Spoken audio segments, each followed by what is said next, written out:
Happening now, winter weather is making a comeback as we're expecting to see snow, ice, and possibly freezing rain on Wednesday. We're breaking it all down next in your First Offense weather forecast. And the city of Dunkirk, they're getting millions for downtown revitalization, plus a popular basketball tournament is set to return to Jamestown this summer. Live and on demand, this is WNY News Now. And thanks for joining us for WNY News Now. I'm Justin Gould. Those stories and more are coming up, but first, we start with First Offense weather as a winter storm is expected to bring snow, ice, and possibly freezing rain to our area Wednesday. Chief Weather Forecaster Andrew Stevenson joining us live at the top of the show with the latest. Andrew? Yes, currently we have winter weather advisories in place for northwestern Pennsylvania. That includes Erie County, Warren County, that will go in effect 4 a.m. tomorrow morning through 7 p.m. tomorrow. Right now there are no advisories across western New York, but likely this afternoon the National Weather Service in Buffalo will issue some kind of winter weather advisory for this system as well. So here's the weather headlines. This is a brief outlook of what's going to happen. The storm system will move up the Ohio Valley tomorrow and eventually across our region as we head into tomorrow. We'll start off tomorrow with snow. Snow will switch to a brief period of sleet and freezing rain tomorrow afternoon, 3 p.m. and eventually turning over to all rain by late tomorrow afternoon and then tomorrow evening. And then colder air will filter back into the region on Thursday, and that's going to change the precipitation back over to snow. And I'll have a look at some of those snowfall totals in the full forecast. Yesterday, the high was 30 degrees, the low was 26. The record high for today was 62, set back in 1909, and the record low was negative 19, set back in 2011. So for the rest of the afternoon out there, nothing much happening today. Lots of clouds out there, maybe a scattered snow shower or flurry with winds 10 to 15 miles per hour and gusts as high as 25, temperatures in the upper 20s to lower 30s. Now, time out hour by hour of the forecast and the full forecast coming up in just a few minutes, Justin. All right, Andrew, we'll look forward to that. Thank you. Other news we're following today, a 47-year-old Jamestown resident is accused of driving while intoxicated with a 1-year-old child as his backseat passenger. Officers with the Jamestown Police Department pulled over Dale Goodridge for allegedly failing to keep right, having a suspended registration and a cracked windshield in the area of East Virginia Boulevard and May Street on the city's south side Monday afternoon. After allegedly failing several field sobriety tests, Goodridge was accused of driving drunk. To make matters worse, officers report a 1-year-old child was riding along in a car seat within his vehicle. After further testing, his blood alcohol content was nearly twice the legal limit. Goodridge faces a slew of charges, including DWI under Leander's Law, a felony here in New York State. Well, Jamestown City Council has agreed to follow an outside recommendation to increase salaries for both council and mayoral positions. Bronson Rasmussen joins us live in the newsroom with more on what some local lawmakers are seeking here as a stipulation. Bronson? Justin, the recommendation by the Salary Review Commission was to increase council member salaries to $7,000 a year, the council president to $8,000 a year, and the mayors to $82,000 a year, with a total increase of $28,000. Councilman-at-Large Jeff Russell proposed adding a requirement that the mayoral position be the only employment that those in office can have. Well, for this level of increase, I think the position must be treated as a full-time job, meaning that he or she that holds the office going forward should forego any other paying employment or engagements unless City Council grants approval on a case-by-case basis. He goes on to say that a similar tactic was used when he was employed by the Jamestown Police Department. I came to this conclusion because when I worked for the City of Jamestown Police Department, if I wanted to engage in secondary employment, I had to officially write a letter to my chief of police at the time that I was looking to engage in secondary employment, and I had to get permission from my chief for secondary employment. Other council members seem to agree. It also eliminates conflicts of interest with outside employment for any number of reasons. So I would support support that. I tend to agree, and I think as government and problems become more complicated, it really requires full time and attention. If the salary adjustments are approved, they will not impact the current terms, which end at the close of the year. The new salaries would go into effect January 1st, 2024. Live in the newsroom, Bronson Rasmussen, WNY News Now. All right, Bronson, thank you. A new business which specializes in connecting people with visual arts and contemporary crafts officially opens in Jamestown today. A satellite program of Infinity Visual and Performing Arts, revenue from Pearl City Clay House will be used to provide scholarships to Jamestown area youth. Located at 220 East 2nd Street, the project has been in development for several years. However, began operations with a soft opening late last fall. The venture officially opens with a ribbon-cutting celebration on Tuesday afternoon. Program manager Deborah Eck tells us there are classes for almost anyone looking to try the arts like pottery. We have a bunch of different levels of classes, so you could take an Explorer class, which is just a 2-hour class. We could just try it and see if you even like it. Throwing on the wheel looks really, really easy when they do it on TV, but if you were to interview any of the people who've come in as beginners in the last couple of months, they would tell you it looks a lot easier than it really is. Now, in addition to wheel throwing, Pearl City Clay House offers other programming, including a variety of painting classes, embroidery, and even yoga. To learn more about their programming, you can check them out online at pearlcityclayhouse.org. A popular summertime basketball tournament is returning to the city of Jamestown later this year. Collaborative Children's Solutions announced this morning they'll be hosting the Gus Macker 3-on-3 basketball tournament. While planning is still in the works, like where the two-day event will be held, the tentative schedule was released. Play is scheduled to happen on Saturday, August 19th and Sunday, August 20th. Registration will be announced at a later date and time. Now, this is the first time in several years the Gus Macker event will take place in Chautauqua County. In addition to Jamestown, a similar tournament is planned for the city of Olean in early June.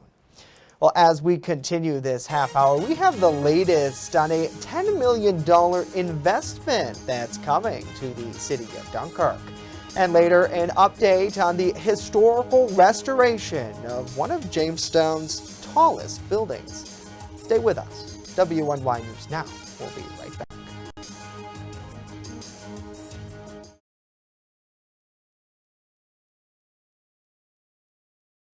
With coverage that matters.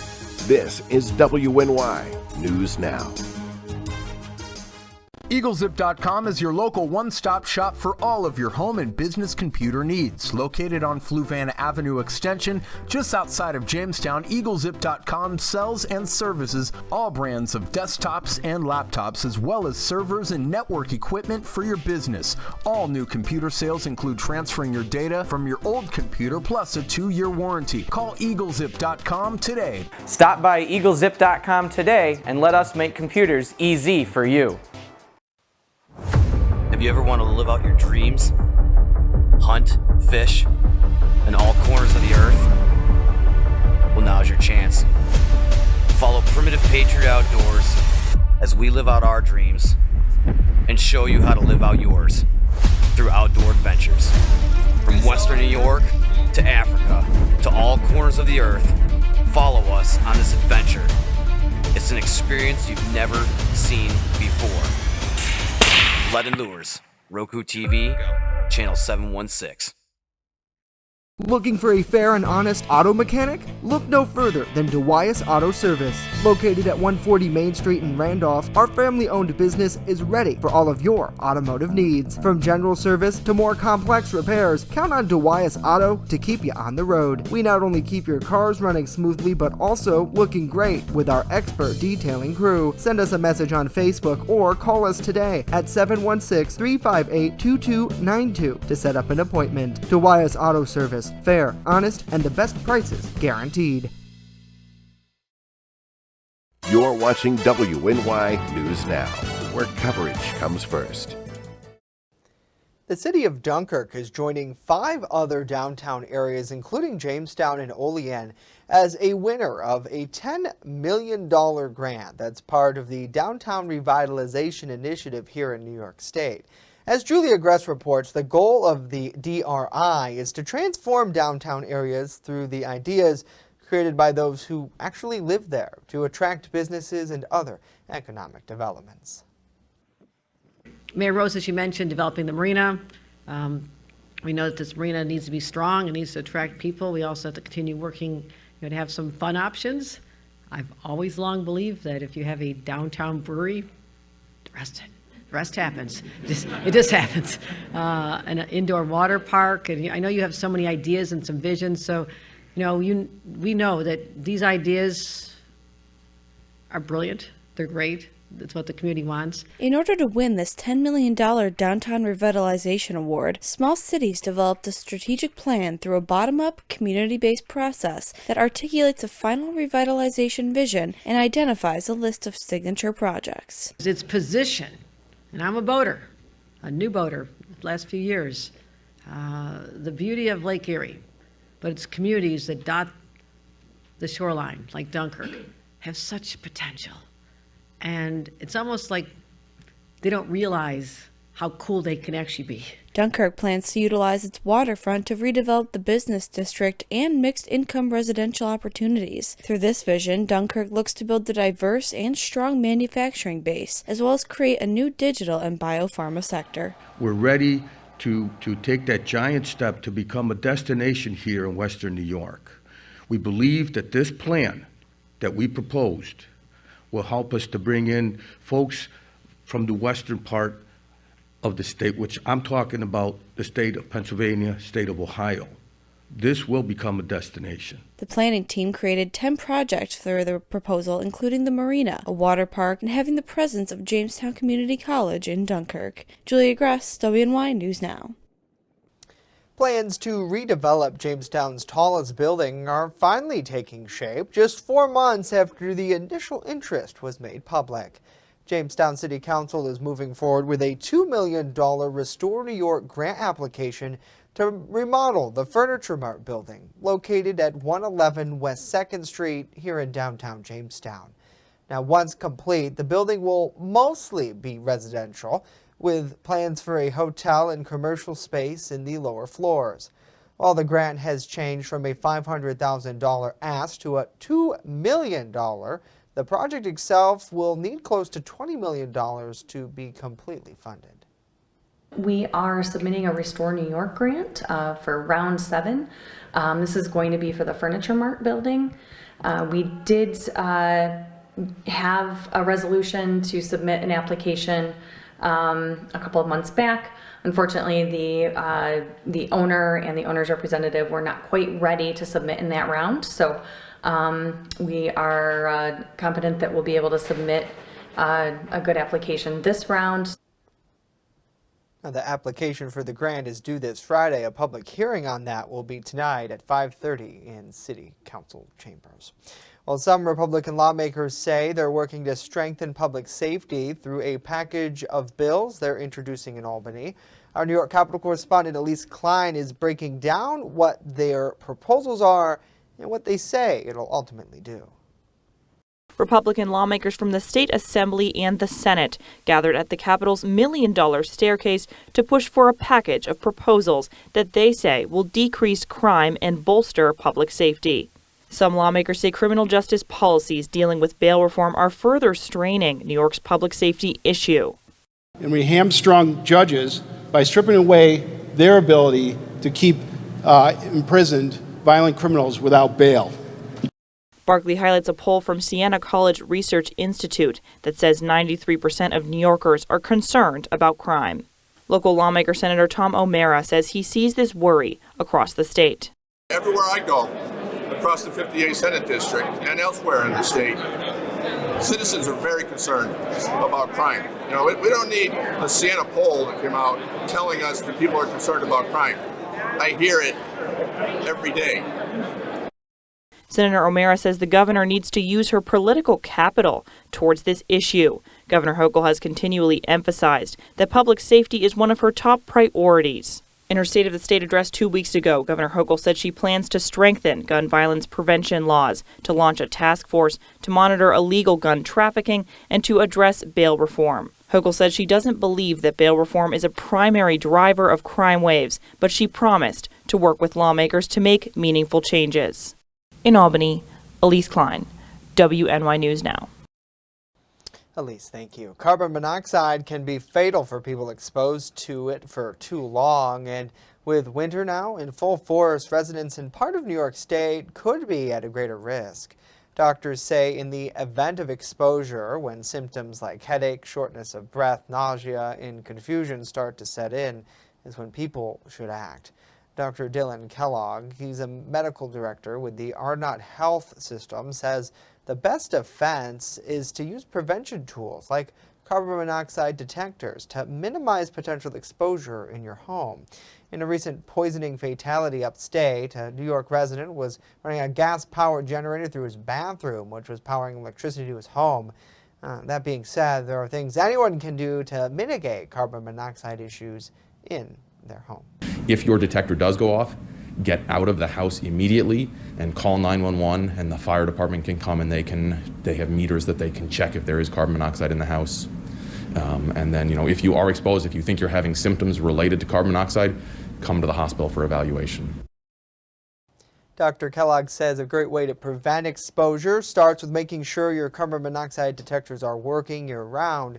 He recommends people should change their detector batteries every fall and spring. Well, coming up, our Washington, D.C. correspondent is breaking down how classified documents are supposed to be handled after more unsecure items were recovered from President Joe Biden's home. And later, with the milder winter weather so far this year, we're checking in with a local ski resort about how the snowpack is right now. But first, Andrew has a full look at our weather forecast as the next winter storm approaches our area. More on that right after this.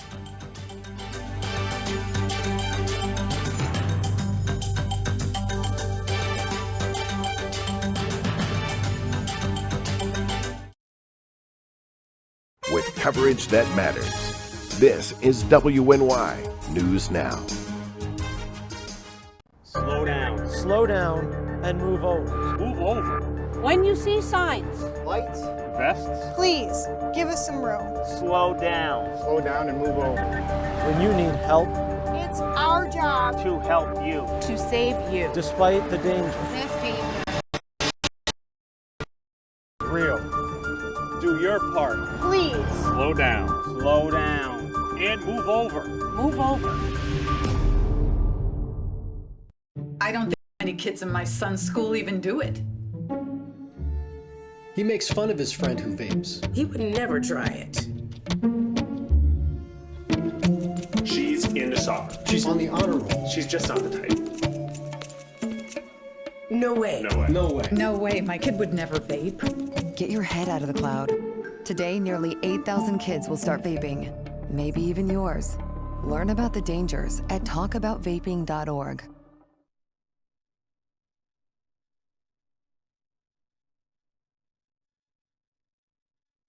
WNY News Now is covering stories that matter to you. 15-year-old Yadiel Diaz was subject to a public humiliation stunt by a fellow student in an act of violence and bullying. Now Yadiel's mother, Raquel, has had enough. Officials are trying to work with the county's homeless coalition to help support the homeless population locally. There are also plans in the works to build 2 new shelters. WNY News Now, where coverage comes first. Fast, accurate, and every day. First Defense Weather.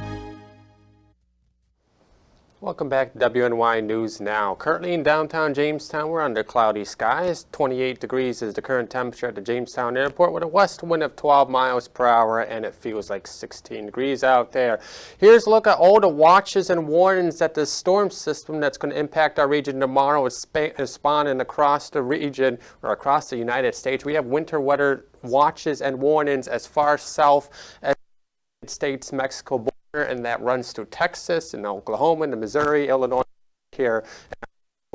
Here's where that storm system currently stands right now. It's Texas right now, bringing widespread rain and snow to Texas. Yes, Texas, and even the Mexico border, and that storm system is going to be moving up the region as we head into tomorrow. Right now across the northeast, not much happening right now. Clouds across the region with just a few light snow showers. So let's time this out on Future Scan. For the rest of the afternoon, not much happening out there. Skies, maybe a scattered snow flurry into the night, and then that storm system will begin to push widespread snow into the region starting around 4 or 5 o'clock tomorrow morning, and widespread snow will continue through the early afternoon hours, and then around 2, 3 o'clock tomorrow afternoon, that snow will begin to switch over to a period of freezing rain across the southern tier while remaining snow across the Buffalo area. And then eventually after that 1 hour period of sleet and freezing rain, it will change over to mainly rain through the rest of tomorrow evening and into early tomorrow night, and then wrap around colder air and more moisture will turn that precipitation back over to snow as we head into Thursday. So here's a look at those snowfall accumulations that will run through tomorrow through Thursday morning. We're expecting anywhere from 2 to 4 inches. Everyone's going to get some snow. We're not expecting much, but most of the snow is going to fall tomorrow morning. So we might have a slow commute tomorrow after 2 to 4 inches across the region. And now the next 7 days brought to you by Ultimate Satellite Solutions. We are in this winter period now. We'll have a chance for rain and snow each day, Thursday into Friday. Temperatures in upper 20s close to Thursday. And the snow showers continue into the weekend with temperatures a little warm in the lower 30s, but this winter weather pattern is continuing. Yeah, it certainly is. Andrew, thank you very much. Well, now let's get some headlines from across the nation. And in California, 7 people are dead and at least 1 critically injured after shootings at 2 different locations in Half Moon Bay on Monday.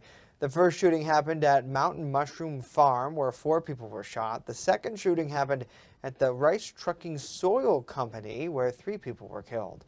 Police say they've taken a 67-year-old suspect into custody, and there's no threat to the community. Right now, it's unclear what led to these shootings. Well, investigators found more classified documents in President Biden's Delaware home over the weekend. This in the latest of a series of discoveries that already led to the DOJ to create a special counsel to investigate. Our Washington, D.C. correspondent Rachel Knapp is explaining how classified documents are supposed to be handled and who can see them. A new batch of classified documents were found in one of President Joe Biden's Delaware homes over the weekend, according to his personal attorney. All of it from his time as vice president and some as his time as a U.S. senator. Biden, who has mostly kept quiet on this, maintains it would eventually be revealed that he did nothing wrong. We found a handful of documents were filed in the wrong place. We immediately turned them over to the archives of the Justice Department. There's no there. So how is classified information supposed to be handled? We took a look at the current executive order, which was issued by former President Barack Obama for guidance. The order clarifies the level of classification ranging from top secret, secret, and confidential. Items like military plans to info on foreign governments, even nuclear materials, and more can be subject to classification. The president, vice president, and others, like agency heads, can classify information. So who can see classified info? The president and a few others who have special authorities to view classified info while in or out of office. Former presidents and vice presidents and others also have access to all and any classified information in perpetuity to the nature of their position they held. However, the order says no one, including the president, can remove classified information from official premises without proper authorization. As for the question of how classified information needs to be stored, the executive order says there are directives about storage, safeguarding, and accounting for classified information, but the executive order doesn't elaborate as to what that looks like. In Washington, D.C., Rachel Knapp reporting.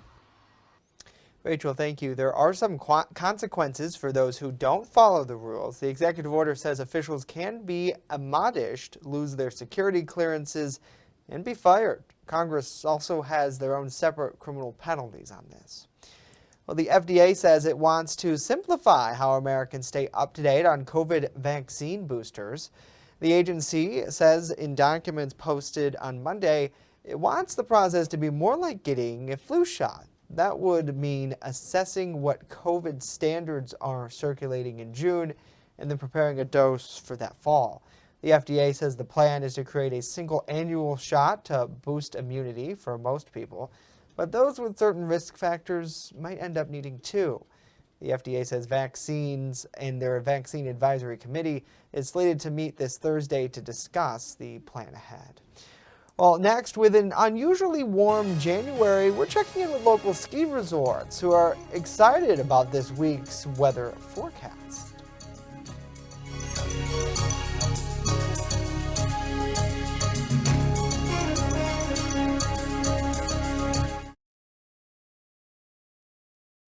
You're watching WNY News Now, where coverage comes first.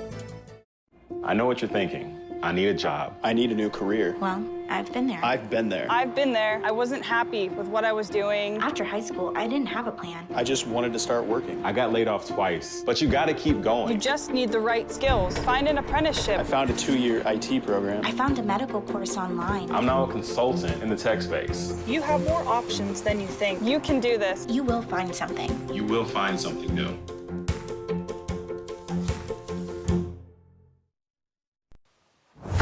Have you ever wanted to live out your dreams? Hunt, fish, in all corners of the earth? Well, now's your chance.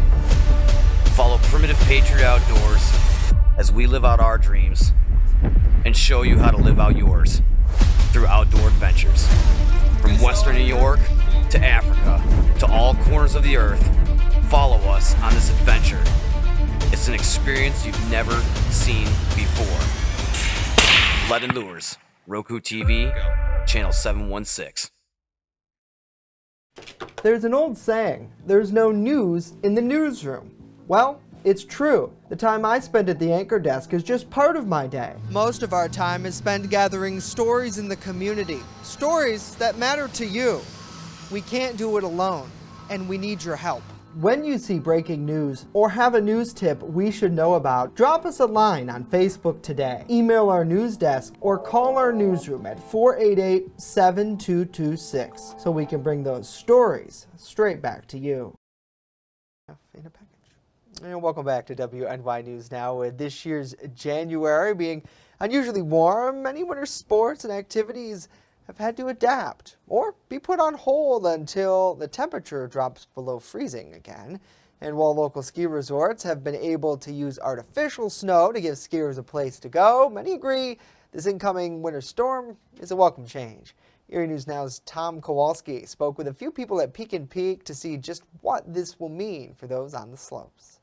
With the exception of that short-lasting December freeze, the start to Erie's winter season has been a mild one. Winter sports enthusiasts like skiers and snowboarders have had to largely make do with artificial snow, but incoming snow showers may change that for some local ski resorts. Brian Gear of the Peak and Peak Resort says the incoming powder will help boost the quality of their trails. Getting that natural snow helping out with our snowmaking and the snowmaking system out here is just going to work in our favor, making a little bit better of a surface, a little bit softer of a surface.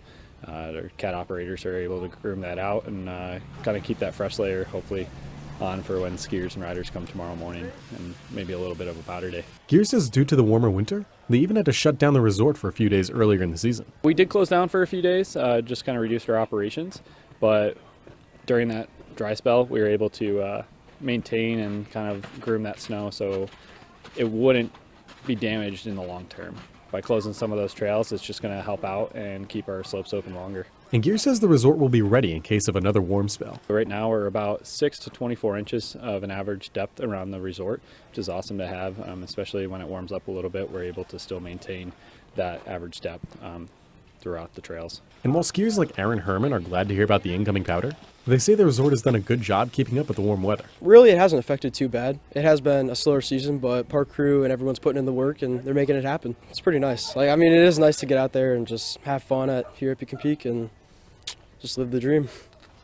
Tom Kowalski, Erie News Now. All right, Tom, thank you very much. Certainly a lot of people know you can't predict Mother Nature, so you're kind of at the whims of it sometimes, but hopefully they get a nice, good amount of it this week. Well, that's going to do it for WNY News Now today. We'll leave you with this live look outside of our studio here in downtown Jamestown. The news continues 24/7 at WNYNewsNow.com and in our free mobile app. Have a great day. You're watching WNY News Now.